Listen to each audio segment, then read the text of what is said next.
everyone, welcome back. Today I'll be doing my first book haul of 2013. I've got about 6 books. 4 of them I bought with a gift card I got for Christmas, so it's technically a Christmas haul. And the other 2 books are just ARC copies I picked up at work. So let's get started. The first book is one I plan on reading with my goal towards reading more classics, and that's Henry James' The Turn of the Screw. And it's a really thin book. It's about 143 pages. I think this is a UK copy because it's not very flexible. But it's got a really creepy cover. I'll read the back for you. It says, a young governess secures a position at a remote country estate, taking charge of 2 bright, angelic-looking children. Soon she begins to feel a malign presence, crystallized in the ghostly appearance of 2 former household servants, both now dead. Believing that the children are communing with the apparitions and in mortal danger, she sets her will against the powerful evil forces abroad, a battle for their very souls. Laced with teasing ambiguities, The Turn of the Screw is a bone-chilling, sinister tale described by the author as a trap for the unweary. So yeah, I like the creepiness of it. Yeah, I thought it'd be a really good start probably to my classic read since it's such a small one. The next 2 books I have are by the same author, Shirley Jackson. I picked up The Haunting of Hill House and We Have Always Lived in the Castle. These are just books I've kind of wanted to read. I've seen them at work quite a few times. The Haunting of Hill House is, they made some movies based on this story. And the other one I just wanted because the cover looks so cool. It just kind of drew me in and I wanted to read more about it. So I'll read you the synopsis of The Haunting of Hill House. It says, past the rusted gates and untrimmed hedges, Hill House broods and waits. 4 seekers have come to the ugly, abandoned old mansion. Dr. Montague, an occult scholar looking for solid evidence of the psychic phenomenon called haunting.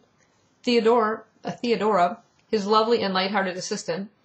Eleanor, a lonely, homeless girl well acquainted with poltergeists. And Luke, the adventurous future heir of Hill House. At first their stay seems destined to be merely a spooky encounter with inexplicable noises and self-closing doors. But Hill House is gathering its powers and will soon choose one of them to make its own.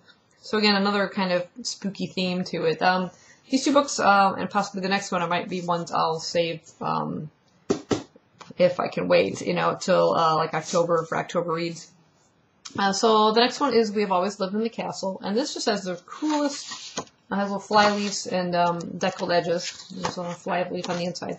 This is really neat wraparound cover, which just really grabbed my attention. It's just kind of creepy looking, basically. There wasn't much of a synopsis on here, so I brought one up on Goodreads, and it just says, taking readers deep into a labyrinth of dark neuroses, We Have Always Lived in the Castle is a deliciously unsettling novel about a perverse, isolated, and possibly murderous family and the struggle that ensues when a cousin arrives at their estate. So, it's kind of vague. Doesn't say much. Yeah, but I've always wanted to read it. I just keep seeing this one, so decided to pick up a copy finally.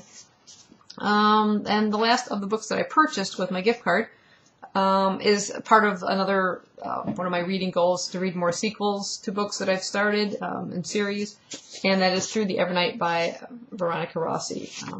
Yeah, Under the Never Sky was just fantastic. I really, really liked it, so I can't wait to jump into this one. I, of course, won't read the synopsis since it is a book 2. And the next 2 books are just ARC copies that came in. The first one's a middle grade book, and I'm sure I'm going to slaughter this person's name, but it's called 7 Wonders, The Colossus Rises. This is the first book in the series.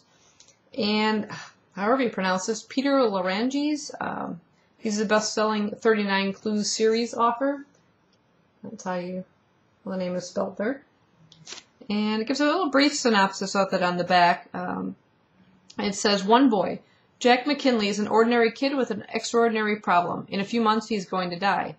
One mission. Jack needs to find 7 magic loculi that, when combined, have the power to cure him. One problem. The loculi are the relics of the lost civilization and haven't been seen in thousands of years. 7 wonders, because they are hidden in the 7 wonders of the ancient world. The thrills begin in The Colossus Rises, the first book in the epic 7 Wonders series. I'm a really big fan of James Rollins and Matthew Riley's writings. Those are adult kind of action-adventure type books that I think it was Matthew Riley who wrote one about the 7 Wonders. And picture like Indiana Jones, digging through ancient relics. And that's kind of what this kind of reminds me of, but for middle grade readers. They also kind of describe this. Let's see if I can find it again. Oh, shoot. It had a really good description. I can't find it now. It had described it really good. It has some really neat like details within the book. It says art not final, but there's like illustrations and things throughout, which is, I think Matthew Riley's book does that a lot too. It's really cool. This looks like runes carved into a wall. There's another really cool one in here.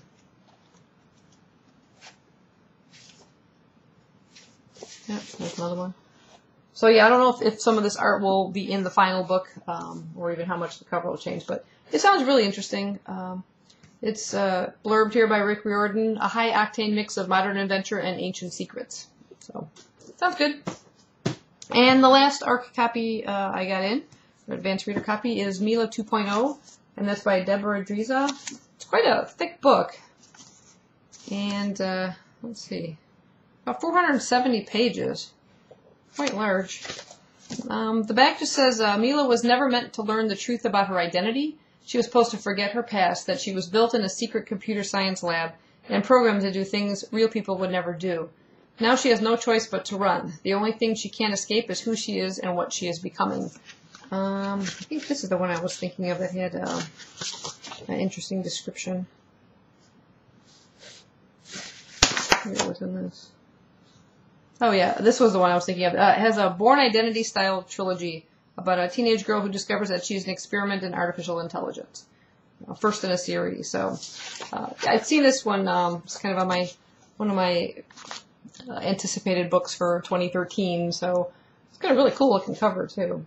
So can't wait to dig into this one. Should be pretty cool. So that's sort of my mini book haul. First one for this year, and we'll see if I can keep it down a little bit. I've still got so many books to read that I picked up last year, so we'll see. But let me know if you guys read any of these or heard any of them, or if they were on your anticipated reads. And happy reading!